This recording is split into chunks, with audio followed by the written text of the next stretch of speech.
Welcome back to your newest favorite podcast, Beards and Bitcoins, where BitBoy and J-Chains get together each week to talk about crypto and things happening in the community. They will bring you some special guests and giveaways, so make sure you're subscribed. For all show-related news, you can find the guys on various social media outlets. Everything is listed on the official show Twitter account, @BeardsBitcoins. Now, without further introduction, two dudes that have beards, like Bitcoins, and want to talk to you about both, BitBoy and J-Chains.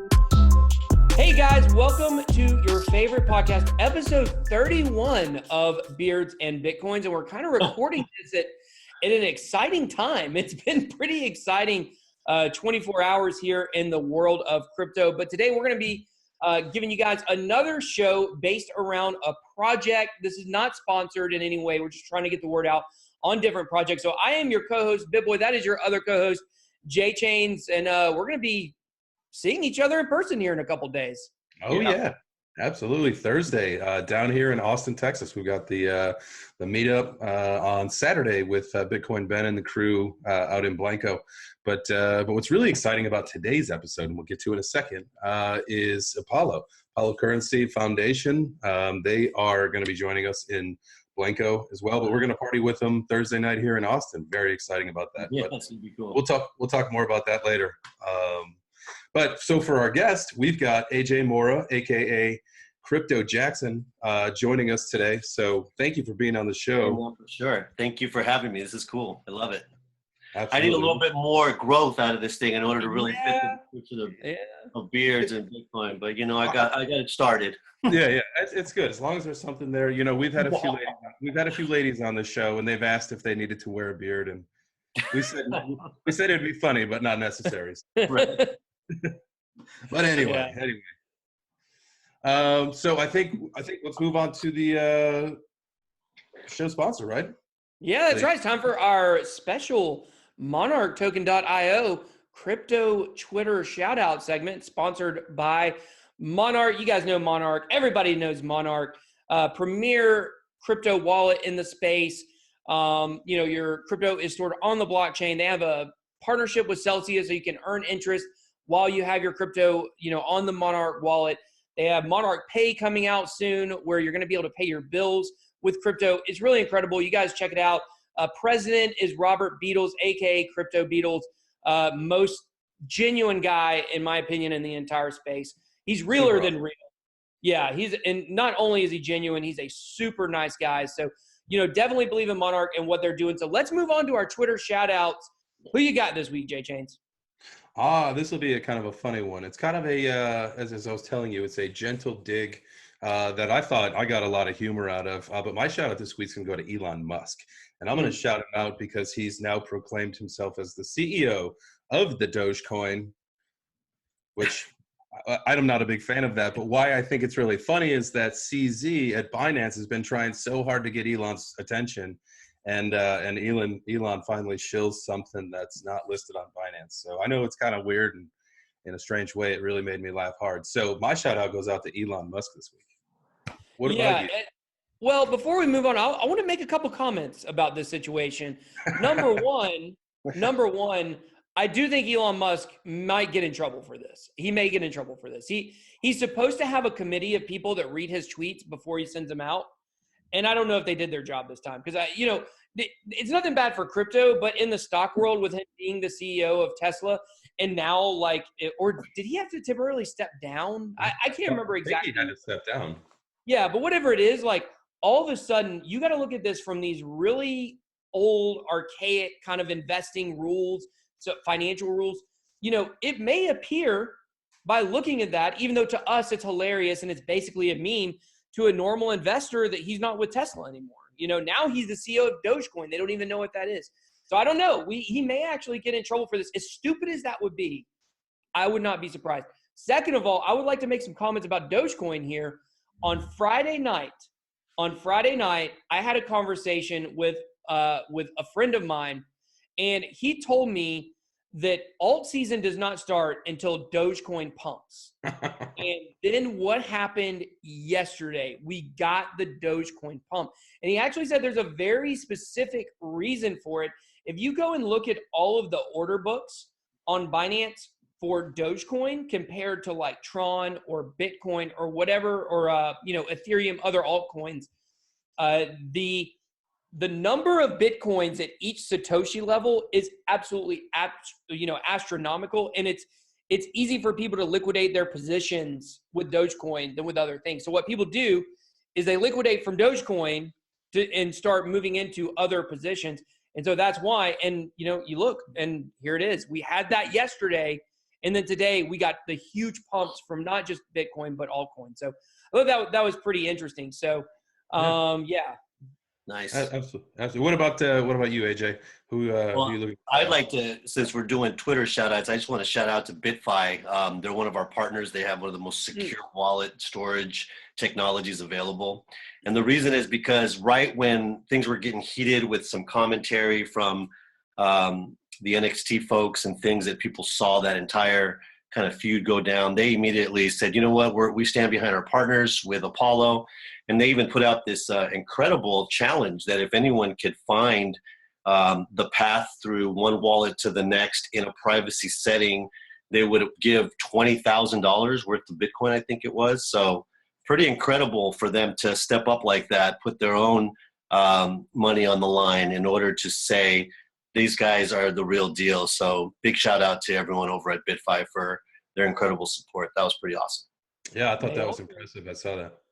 Yeah. They also would they put up $1 million at one point if anybody could hack their wallet. They always got these crazy. You know what? We're gonna put our money where our mouth is. Yeah. So it's pretty cool.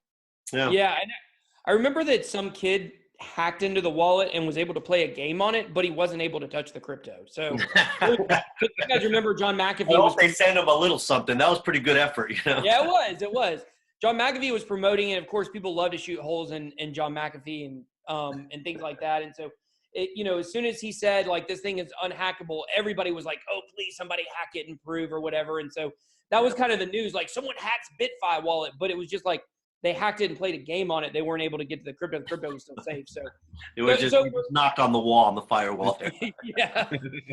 So for my Twitter shout out this week, I'm going to shout out BitLord. And, sometimes he's a little hard to take serious. I'm just going to say it, especially as a guy. Like, all the girls love him, right? Because apparently he's good looking. I don't really judge that kind of stuff. I don't know. I have a hard time knowing which guys are good looking other than myself. I know I'm really good looking, but outside of that, I'm not sure. But, he's never wearing a shirt. Girls love him, whatever. Guys, I don't feel super comfortable watching a video of a dude with no shirt on, especially some of the stuff that he's done on there. And he's done some crazy stuff. But he definitely proved his value to me yesterday. He called this Bitcoin pump like 100%. You watch his video, he talked about the BitMEX insurance fund, and he showed a chart of it. And at the top of the chart, instead of going, on a line, it started curving over to the side. It basically, instead of going, vertical, it started going slightly horizontal. And he said, man, whenever this happens, we've got a big move. He said, it would not surprise me if we break 5,000 within 24 hours. And within hours, all of a sudden, we get that giant pump. And it was really insane to go back and watch that video today and to see that he absolutely called it. He absolutely nailed it. So, I'm going to be listening to his advice a little more after this, for sure. Right. Taking him a little more seriously and giving him a look. And I don't mean anything bad, like to say I haven't taken him seriously. Like, he's kind of a off the wall character, I mean, that's kind of who he is. And I think he's genuine in that. So, definitely you guys pay attention. Of course, his Twitter handle is @BitLord. I believe it's @BitLord. I'll correct that in a second if that's wrong. But yeah, so that is our crypto Twitter shout out. Nice. Yeah, he's a fun guy. I remember we got a chance to see him. Was he at Vegas, right? Yeah, it's crypto_BitLord. He's from Australia, if you were wondering. Yeah, he was at World CryptoConf. I saw him there. I was standing about 3-4 feet from him at some point at Crypto Wendy's meetup, but I never actually talked to him. I did see him on stage for the Twitter panel and things like that, but we never actually, had a chance to connect. So cool.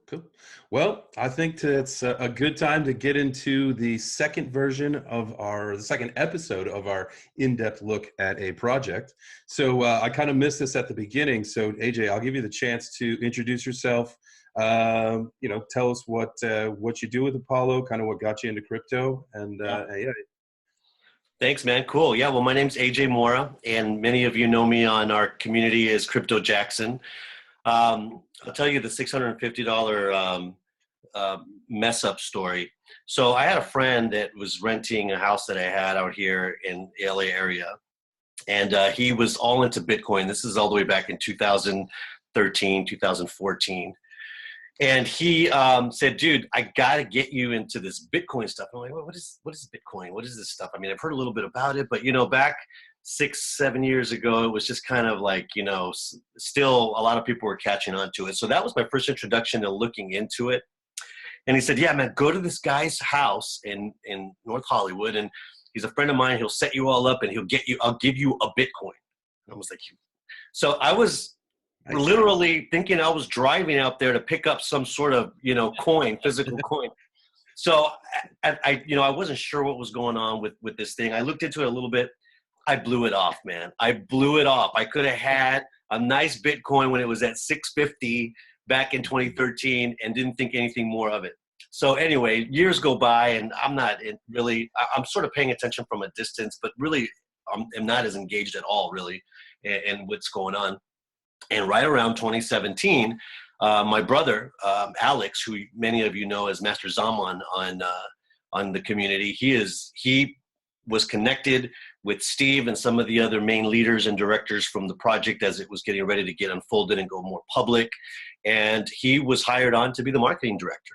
And so he called me and he said, bro, there's this really cool project that I'm working on, and I want you to take a look at it with me. I'm not exactly sure, they just want me for design and branding and marketing, which is what I do, but it's really interesting. And so that's when I really dug in and said, wow, this is fascinating. That's when I realized Bitcoin and what it really was, and the alternative coins that have come as a result of that, and the blockchain technology. And I just really dove all in to understand this a little bit more. So as time went on, I was really curious, and he said, hey, man, do you mind helping me with some of the stuff that I'm doing? I think it would be great for you to maybe get involved. And I said, yeah, man, that'd be awesome. So he said, why don't you help me with doing some of the social media management for now? We've got our Twitter up. It's getting really populated. I'd like to start up an Instagram. I'd like to do a Facebook. And I said, sure. So I pretty much have been managing those pages and making sure people's issues are addressed and whatnot. And started getting involved with the community, started getting a little bit more of an understanding of what the project was about. And so like everyone, I think, who's watching and interested in Apollo, and you guys, you saw that this was a project that just had incredible potential. I mean, what is this? What is this project that is saying they're an all-in-one ultimate currency, that they are going to do it all, and, speed and privacy. So as I became more involved understanding the project and doing the social media, I fell in love with the possibilities of saying, wow, man, this is something that, I get to be a part of from the very beginning, So a couple of things had happened where Steve had been invited to a couple of interviews, and he did a really good job on Skype and did a couple things. And it wasn't really in his wheelhouse. I remember hearing a conversation that, he wasn't really comfortable with this kind of, thing. He likes to talk about the project. He did a good job, but there's some people who just like to be, in the face of the media stuff and kind of be able to manage that a little bit better. I've been involved in the entertainment industry. I've done some TV things before, radio stuff. I used to do it professionally, but many of you've kind of caught wind there that I'm a DJ and a producer. I did it a lot in the early 90s. And so since I've raised my kids and all that, I've kind of moved away from that, but it's still fun, and I still kind of do it as a hobby. So as a result of just being around kind of media and entertainment, it's pretty easy for me to yak about things like that on camera or whatever. So I mentioned, hey man, I'd be happy to try this. And he gave it a shot and sent me to one of these interviews in New York back in November of last year. It came out okay. I was still polishing and learning the process, but as a result of that, and then another one, I think in January, and then I went again in February, and then I just came back this last Friday from doing a great Bloomberg presentation about Apollo. I've sort of kind of put myself in a place here where I've become sort of the spokesperson for Apollo and the project. And so it's been great. I'm still polishing and learning all of the terminology and the technology that we're doing. But I think in general, I could support and answer the questions that are necessary for viewers and people who want to know what Apollo is about. But that's kind of been the journey. That's how I fell into crypto, and that's how I am so privileged and honored to be a part of Apollo. So that's it. That's awesome. So if you need a wedding DJ, you're the guy, right? You want to put your phone number up? Or no? I'll DJ your wedding, buddy. That was 9 years ago. Oh, that was 9 years. Well, that's cool. That's awesome. So give everybody, if anybody that is listening is not familiar with Apollo, the foundation or the currency, give them a kind of a quick summary of kind of what it's all about. Well, we set out to develop Apollo because we knew that there was, in the current market conditions, just a huge void. A lot of things were missing. There was a number of altcoins that had come out with various blockchain solutions and various privacy features and solutions. And it seemed like it was just like everyone was trying to do a little bit of something. And so Apollo realized that there was an abundance of alternative coins that had really cool features in the cryptocurrency world, and set out to be the ultimate all-in-one. And it achieved that literally by creating a platform that is scalable, that continues to grow, that pretty much you can do any blockchain related task that any of the main cryptocurrencies out there can do all on one platform. And so this idea is not just grandstanding or trying to act like we're bigger than anybody else, that we are the all-in-one ultimate privacy coin, and now the fastest coins out there with our 2-block transaction speeds, 2-second block transaction speeds. I mean, that's incredible. So that is what Apollo set out to do, to bring solutions to all of these things all in one platform. So we are the most private and fastest privacy coin in the world. That's cool. And one of the things you say, like when you're all in one, and there's, everything. You've got even marketplaces, right? And I know that there's a retailer here in Texas. He's like a food retailer. He has a shop set up there on the marketplace, so you could buy, it's like wild caught salmon, filet steaks, all this stuff from this guy who's a food distributor right from the marketplace. So you can use the currency, you can use it as the marketplace. It's you guys are about to, and I'm sure we'll talk about this, momentarily here, but about to drop the decentralized exchange that's inside the wallet. So exciting. That's super exciting. It literally has and again, there are, projects that everybody's excited about. I'm personally super excited about Apollo. So, this is a fun one for me to talk about. That's for sure. So so if obviously we've got the all-in-one feature of it, but what would you say the biggest differentiation between Apollo and some other privacy coins? You've got Monero and some of the other ones that are up there. Sure. Yeah, and it's, we've seen some of the comparison charts that our graphic and marketing department has put out there so people can get a visual of this. But, what's fascinating is, let's talk about this leading edge privacy and security. Privacy is a big deal in the blockchain. It's sort of in the core of the DNA. People like the anonymity that comes with it. People want to have control of their funds. The whole concept of decentralization is not being controlled by any central bank or system that's going to have an oversight or third-party view of what's going on with your funds and your assets. And so it's very liberating in that way for the entire ecosystem of the world. So privacy and security is very important. So why does Apollo claim to be the all-in-one that has all these privacy features? And it's just like you mentioned, there's some very good top privacy coins that have come, obviously, as before Apollo, that have done incredible work. They're amazing projects. Apollo has nothing negative to say about any of the cryptocurrencies that exist out there. In fact, I remember Steve mentioning, somebody asked him, how is it that you can say that you're, the all-in-one and can be better than all these other currencies that are doing so well? And his response was brilliant, and I echo it. We did not develop Apollo to compete with anyone. We developed Apollo because it is the one and only that we want people to recognize. So, for example, Monero, Dash, Verge, these are great privacy coins, and they have certain features. One of them has IP masking. The other one has maybe coin shuffling. Some of them have a potential private ledger feature that is part of their privacy and so on and so forth. Well, the beauty of that is that all of that and so much more is all on Apollo's one platform. So if you wanted coin shuffling and you bought this coin, and you wanted IP masking and you got this coin, and you wanted another feature over here and got this coin, well, that's fine, and diversity is beautiful. But what we're saying that separates us, as an example, is that now you can have all of those on one. And then you mentioned some of the other things that are coming, which is so exciting. We have the decentralized exchange that is literally going to be integrated here in just a few days, we believe, as you've seen the announcement of our developers just working overtime to get that and the sharding feature out. So now you've got this platform with this privacy, speed, making the blockchain seriously one of the most reliable, efficient, and the usability that we've got with Chain ID and being able to create your own token if you wanted to, using our blockchain the way Ethereum was so successful with its blockchain partnerships, etc. We've got smart contracts coming. We've got more decentralized apps coming. I mean, we've got the entire robust of everything that people want in a blockchain and in a cryptocurrency with Apollo. So it's exciting, man. It really is a project. If you understand this world, you've got to at least take a look at this project.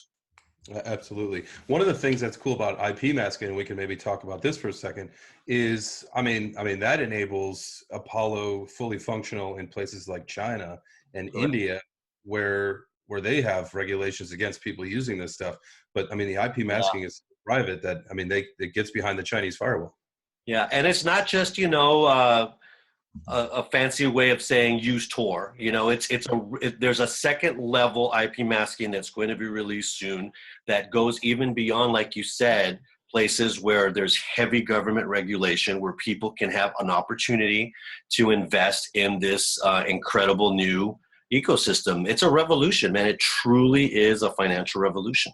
So you're absolutely right. IP masking is amazing. It's more than just hiding your IP address, but it's going to go beyond some of the incredible restrictions that other cryptocurrencies have to deal with still. Yeah, it's fun. I would like to fast forward 10 years because I think that regulation is going to be very slow. I mean, we've already seen the United States, and the United States is really one of the first dominoes that's going to fall. In Korea, for instance, waiting to see what the SEC is going to do here. Before they make a decision.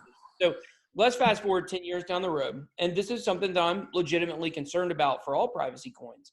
We already have France that's came out and said that they're going to try to do everything they can to ban privacy coins. Of course, we know North Korea, China, Iran, we know what these countries are going to do, just like we were talking about with the IP masking. What if all the countries of the world band together and say, we're not going to allow these privacy coins?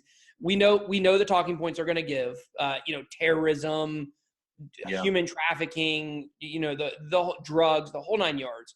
And they all band together and say, we're going to ban these coins.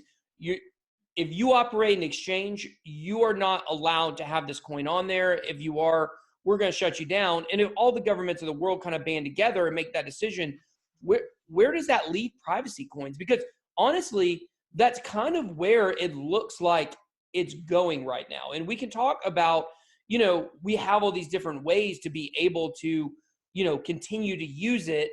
But if the general population isn't able to get in it, how far is it going to go? Does that make sense? Yeah, no, it's a really honest question about the possibility of what can go sideways.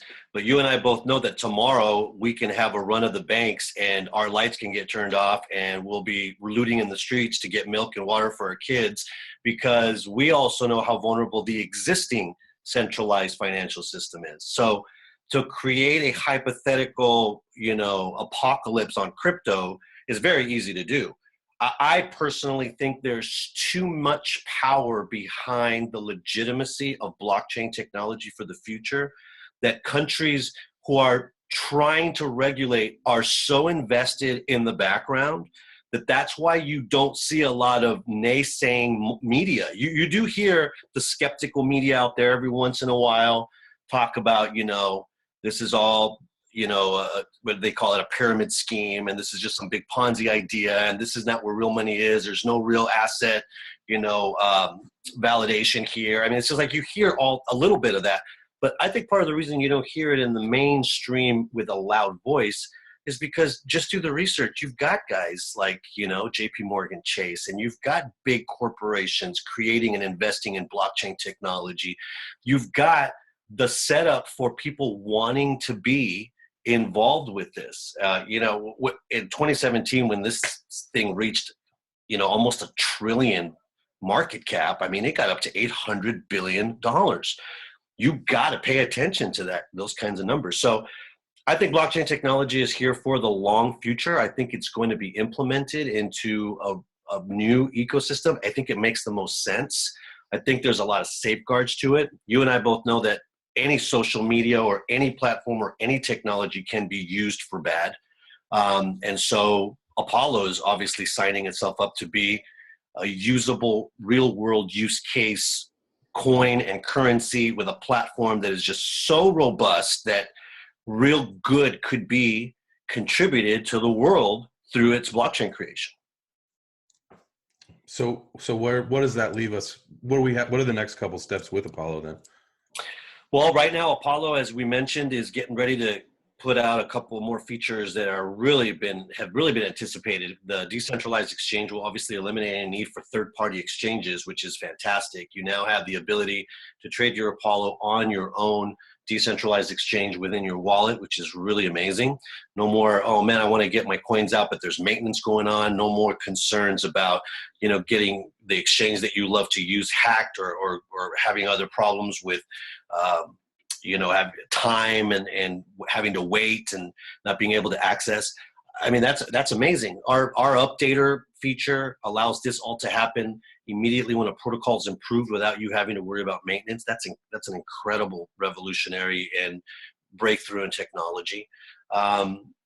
Obviously the sharding with, a lot of people are not sure what that means, but it's something that's been talked about for at least the last 3 years pretty regularly, and it's cascading as the next blockchain breakthrough because of the way it resolves the issues of bloating and efficiency and reliability. I mean, there's a few out there that are really getting it together.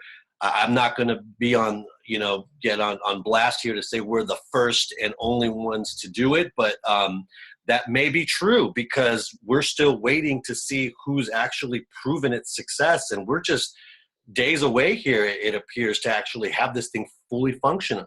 And that's exciting. And sharding, for maybe those of you that are listening, what the heck is that? Just really quick. It is not when you have to fart in something. Yeah, I was gonna say they could have used a better word. It's like immediately I thought of. It's a T. I sharded. Sharding with a D, not with a T. Not with a T. Yeah, I had to. I know you were probably gonna go there. So I know it's one of those things. I'm glad we cleared the air on that one for everybody listening. Man, cleared the air. So imagine the block. Obviously, the block creations continue to happen, and sometimes it creates a lot of latency. That's why you've got blockchain settling its accounts in an hour, and others, as you've seen our graph about our speed. Sharding literally creates more ability to do transactions within the block a lot faster with a lot more efficiency, stopping all the congestion and bloating, which is going to put us literally at sub-zero, at sub-second levels, not sub-zero, sub-second levels as far as speed. I mean, even improving our 2-second speed. So pretty exciting, man. Add to that the fact, I want to point this out because this is real important. A lot of people don't notice this or don't know this fully, but as far as a contribution for mass adoption, our platform also has the ability to be public. So it's a private and public platform. And the reason that that's important is because some of the other privacy coins, they don't have public kinds of features that would allow for more mass adoption opportunities, like the transportation industry or the medical industry or industries that need to share information with others that need to have some of that public ability. So again, covering all bases, very scalable project, development team and everyone involved working very, very hard, incredible integrity and transparency. You know, it really gets under the skin of some of our team leaders when people put on blast certain things without doing the right research, without understanding what's really going on. You know, it's all sensationalism. Obviously, people like to hear a good, you know, feud, but you go back and you look at some of the other coins who are, I guess, more acceptable and credible now, and see all the FUD that had come up on them. It's like it's part of the background, you know. It's like But it's just, you know, it's a unfortunately they call it a necessary evil, I guess. I don't know. But one of the things that I appreciate so much, and the guy from CCN actually pointed it out, that when he was gracefully addressed about the issue, there was no disrespect or, you know, what the heck, or, you know, there was the community and everyone responded in a way. And I think that's beautiful, man. I want to acknowledge that that is what Apollo wants to be about. I wouldn't be putting my mug on here. I have an important life. I have my children. I have my family. I'm not putting my face out here for something I'm not absolutely confident and sure about, you know? Right. So for whatever that's worth, I think that, you know, it's important to see that Apollo works very hard to get, and has for the most part, even ahead of time on its roadmap, delivered on all of its promises. And that's pretty amazing. I think, you know, that's pretty important when you say that, because, you know, you see, you know, you look at a team's white paper, or you look online and you'll see nothing but fake images and stuff. It's like, who am I even talking to? But like, you know, when you can actually talk to somebody, same thing. Like, I wouldn't ever put my face out for something that I didn't believe in, you know? So, I mean, that makes a ton of sense. I mean, your face is like, your face is all right. I mean, it's not worth as much as mine is, but you know, it's time I got to be a little more picky than you. So. Plus, we all get to meet each other at the big you know, at the big conference here in Austin here on next. My head is bigger in person than it is on screen. So. That's funny. But okay, well, I want to talk about a little more about the actual project and, you know, the plans for the future for it. So you it's not an ERC20, right? It's built on its own platform. It's its own blockchain platform. Yeah. It's its own blockchain, and there's plans to have decentralized apps on it. So basically, in a way, so when we're saying all in one, like it's almost like a combination of, say, like Monero and Ethereum in a way. Yeah, absolutely. That'd be a good way to say it. Yeah, I mean, it's like Ethereum provided so much opportunity for blockchain to expand with other coins that shared on its blockchain. The reason we call the Hermes 2.0 blockchain a third generation blockchain is because we literally created a brand new highway with incredible possibilities. Another artery that is set to be revolutionary. I mean, truly, once the smart contracts come out and once some of these other decentralized apps are implemented and integrated into this, I mean, it's going to be amazing.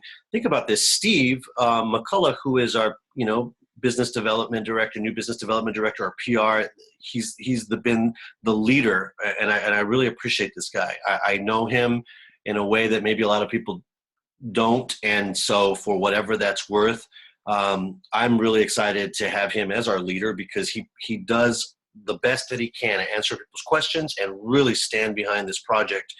You know, right now he is on a tour in Africa, discussing the possibility with world leaders there about the consideration of Apollo or cryptocurrency in general, because this is an amazing thing. This is a pioneer kind of step for the entire cryptocurrency sphere. But Apollo is being considered to be the replacement of a fiat currency for a nation. I mean, dude, that's big time. That's mind blowing.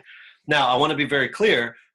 This is not happening for certain. This is not, you know, Steve's down there signing contract. This is what I'm saying is our leader for Apollo is literally meeting with government leading officials for the consideration of a cryptocurrency replacing its fiat currency.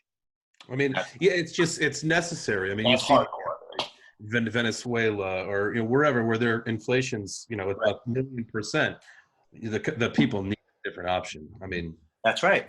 And this isn't new. It's not like Apollo invented this idea. People have been talking about this since Bitcoin. Since Bitcoin, the people behind the scenes, the early understanding crypto people, those that have stuck it out for the last 10 years, particularly as this thing has really snowballed in the last 5 years.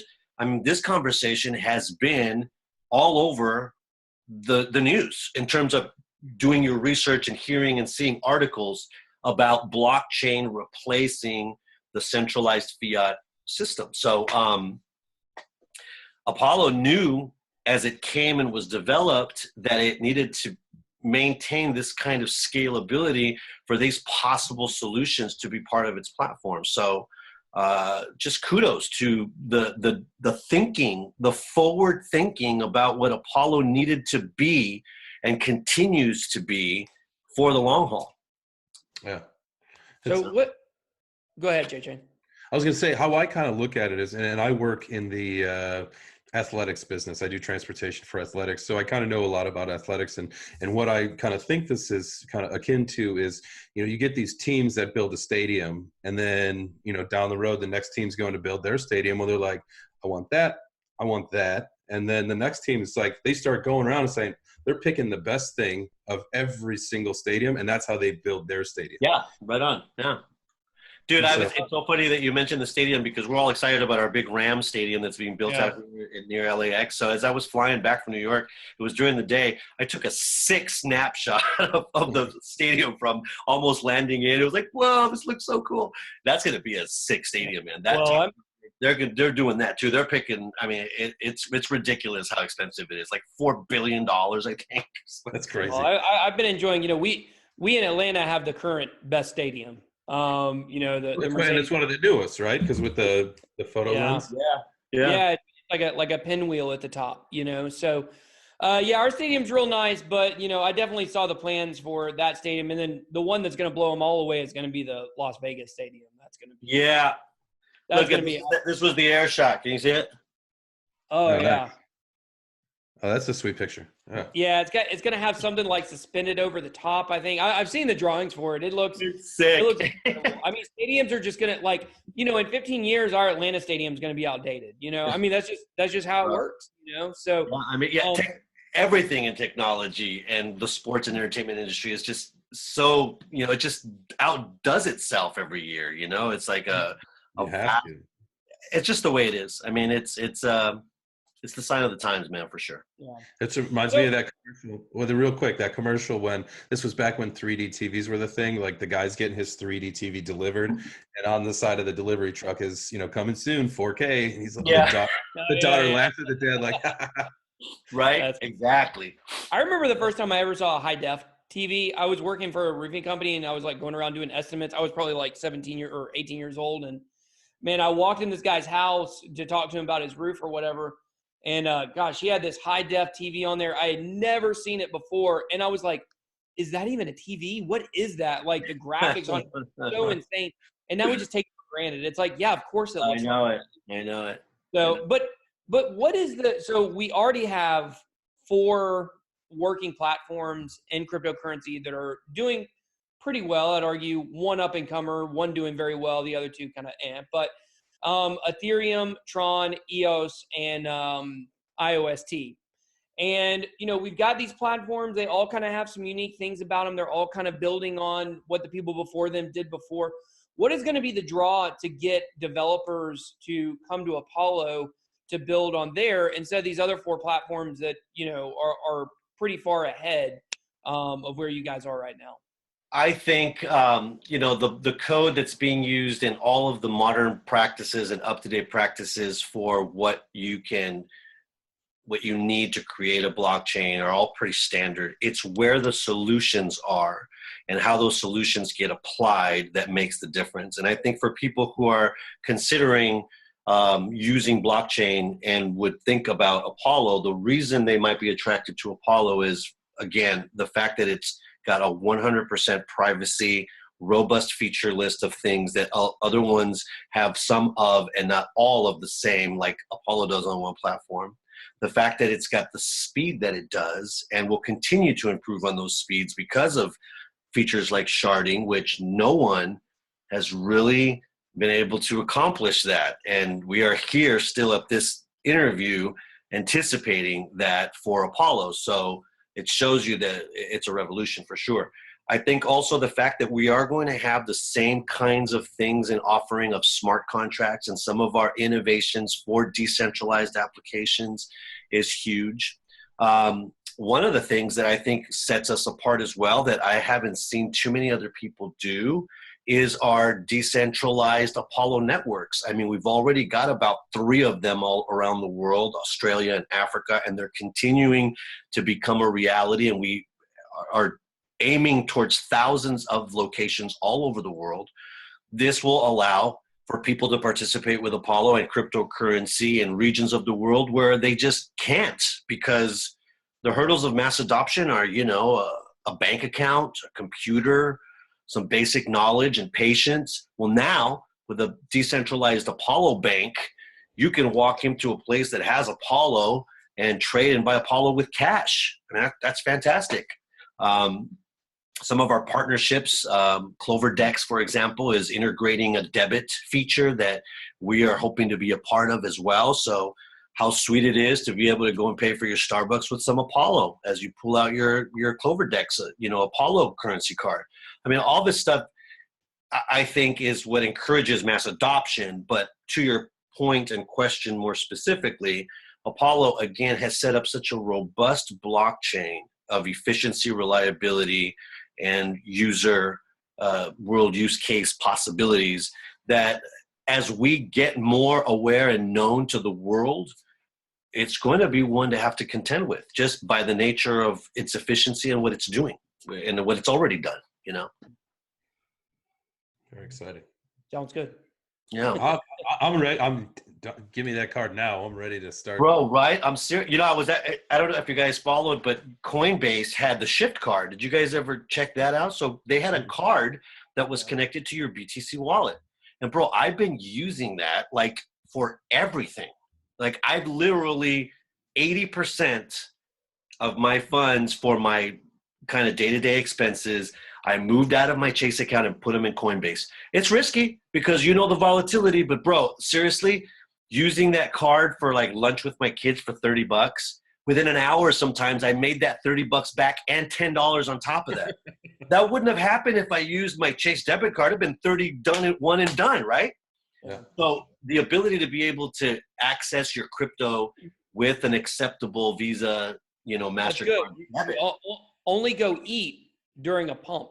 That's what you do. That's what you do. Is you got to pump. You're like, honey, let's go. Puppy, let's go grab some food. Yeah, exactly. Bruce Chris tonight, baby. You're just checking. It's like, what's this pump looking like? Where are we going? All right, go get the car. Do we go to Chili's or Steakhouse? I know, right? Depending on where it's at. No, it's kind of low. We're sticking to McDonald's. Exactly. Yeah. No. So they recently sent an email though that they are retiring the program on April 11th. So I'm like, dude, that sucks. And there is no other card out there. There's one that I found called Block Card, which is pretty interesting that I've been kind of following a little bit that they're working on releasing very soon.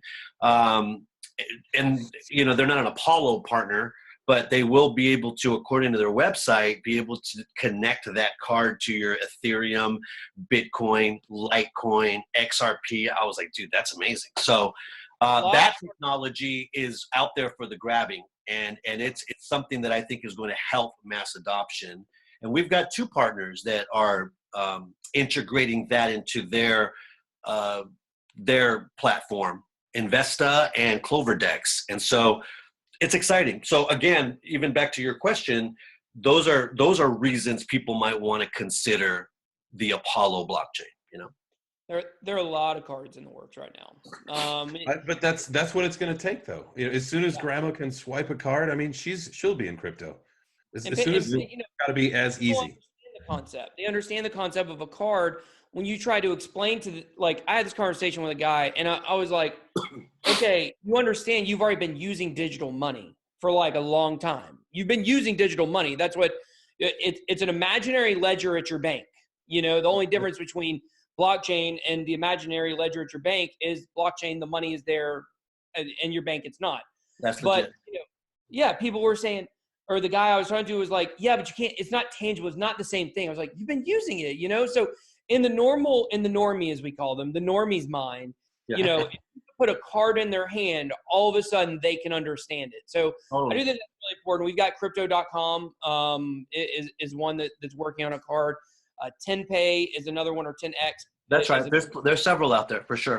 BitPay. I think BitPay is still functioning, but They all have their problems. And, one thing is that retailers aren't willing to accept crypto at this point for the most part. So what those cards are actually doing is you're not actually spending your crypto per se. What it's doing is it's causing an auto conversion at that time. Trading it for you, yeah. Yes, from your crypto to the US dollar, and you're spending that. And you're absolutely right. And I'm glad that you pointed that out. And I think that it's a long way coming before it's outside, because that's still using the centralized system. It's just converting it for you, making it easier to not have to take your Bitcoin and transfer it over, which could take 2 to 3 days, and then use it on your regular card. It's just making it more instant, which you're absolutely right.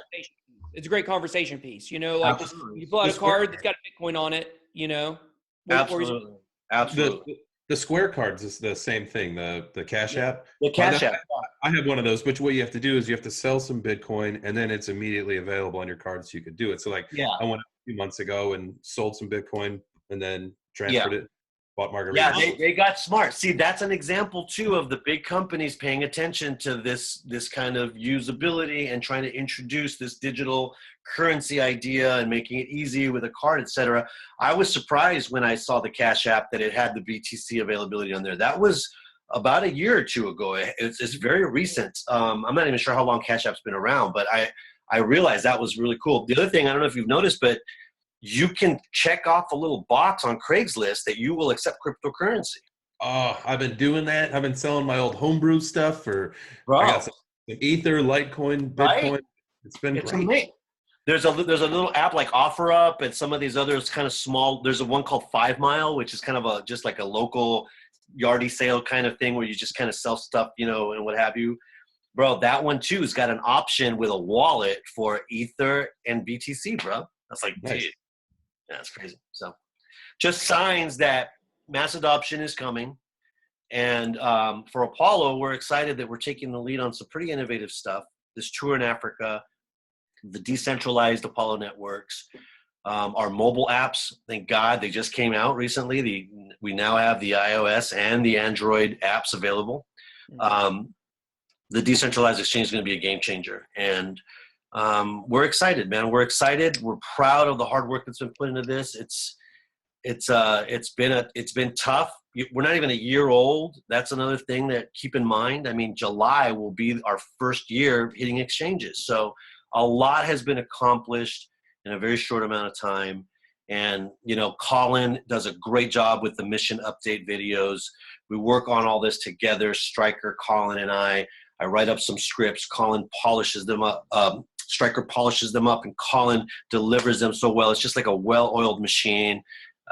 Master Zaman does a good job in putting that production together. And who else is doing these daily updates, bro, out there? I mean, there's a commitment to be transparent, to keep everyone informed. And that's a lot of updates, which is good. It's always good to keep. Colin does. He's the blockchain Braveheart. He does a good. You guys do a great job of updating it and just keeping people, what's going on. Because like you said, that's tough, man. You got to be doing a lot to do something every day. There's a lot of information. So where can they find Apollo? Whether it is online, social media. Please look up apollocurrency.com. Apollocurrency.com on YouTube. It's the Apollo Foundation YouTube channel. But apollocurrency.com, you'll find our Facebook links there, and our Twitter link, and our Instagram link, etc. A lot of ways to find out what's going on. Join the Telegram community as well. We've got quite an international representation. It's pretty awesome. We've got several countries with their own Apollo Telegram community. So very, very cool to see kind of the global spread of it all in terms of community. This isn't just based out of the United States or 1 or 2 countries. We're talking about a pretty significant international presence, which is also pretty cool. So yeah, thank you for taking a look at it. And I just want to encourage people to really do their research and be careful with their finances, but know that if you want to expand portfolios or invest and diversify in some of this cryptocurrency world and blockchain technology, take a look at Apollo. It's definitely a viable option, and we want to encourage you to check it out. Cool. So awesome. BitBoy, What do you think? I know that you and I spoke a little bit about Apollo. Now that you know a little bit more, I'm not going to put you on the coals here, but what do you think? You're not going to put me on the coals? Yeah, I yeah. hope not. That would hurt. I have a hurt toe. That would be even worse. Yeah. So it sounds good. You know, it all sounds good. And I think that's the thing with so many crypto projects is, you know, everybody has most of the projects in, let's say, the top 300. Like, they got really good pitches, you know, and they really, really sound good, and they sound just as passionate. A lot of those guys, you know, as AJ has with us here today. You know, I'll continue to look into it. You know, I think when we go to this Apollo event on Thursday, I'm going to try to get every person who's in Apollo to send me a couple, so that way I'll have a giant bag by the time I leave. And then I might be a little more interested. That's a good strategy, dude. Yeah. Hey guys, don't you know me? I got a YouTube channel. Send me some Apollos.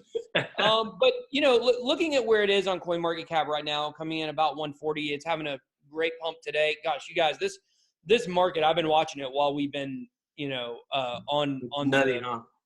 Yeah. It's blowing up. Bitcoin Cash up 41% now. Wow. Yeah.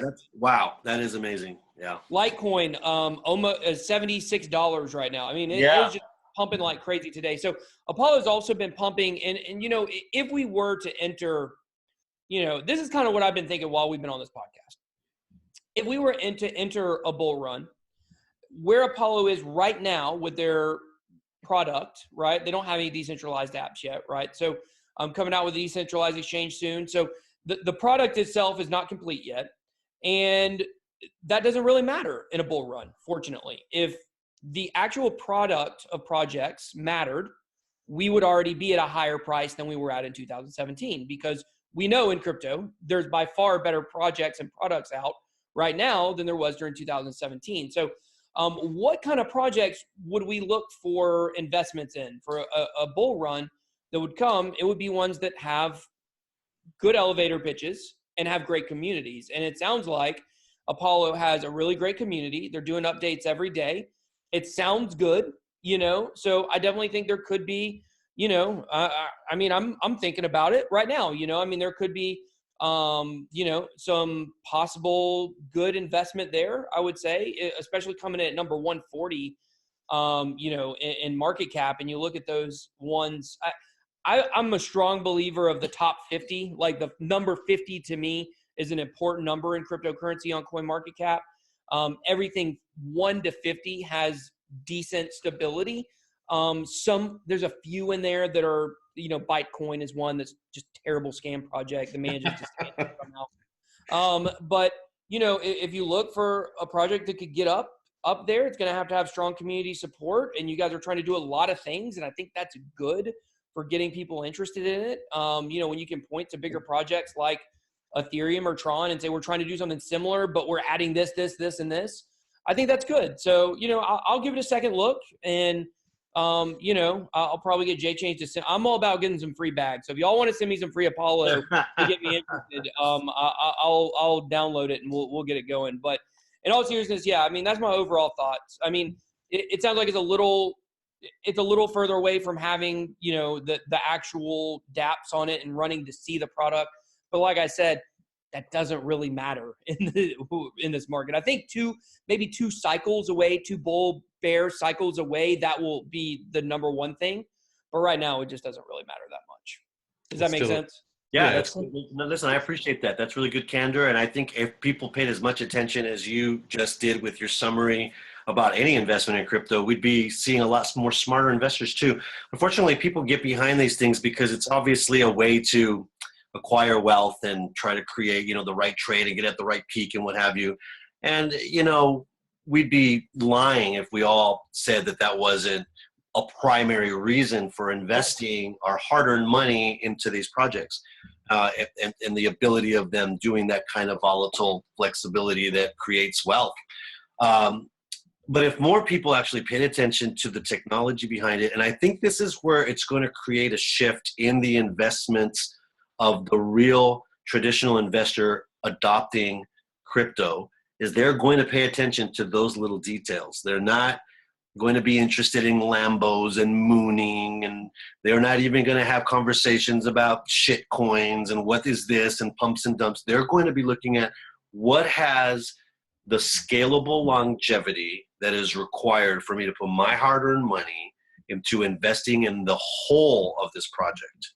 And that is still an education process for a lot of people, which is why some of these coins are battling. And you're right, man. I'm with you. I look at the coin market cap and look at the 100 and go, man, I don't even recognize, how are we still below them? But then the silver lining and flip side of that is, well, dude, at least we're still in the top 4%, top 2%, because it's like, what, 2,000 real active coins, about 4,000 listed on there.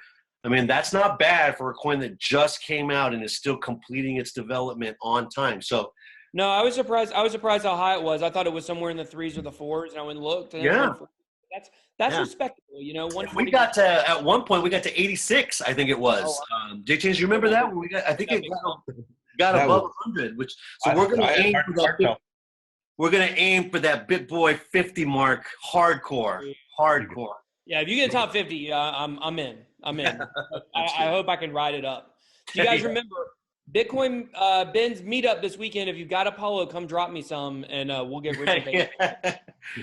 Listen, it's going to be really great to meet all you guys in person. I'm excited to meet some of the team and community members that have had good relationship over the last year on the Telegram and stuff, and it's going to be good stuff. So look forward to it. Thanks for letting me yak with you guys for a little bit on here. Hopefully it was helpful and meaningful informative to folks, and look forward to seeing you guys.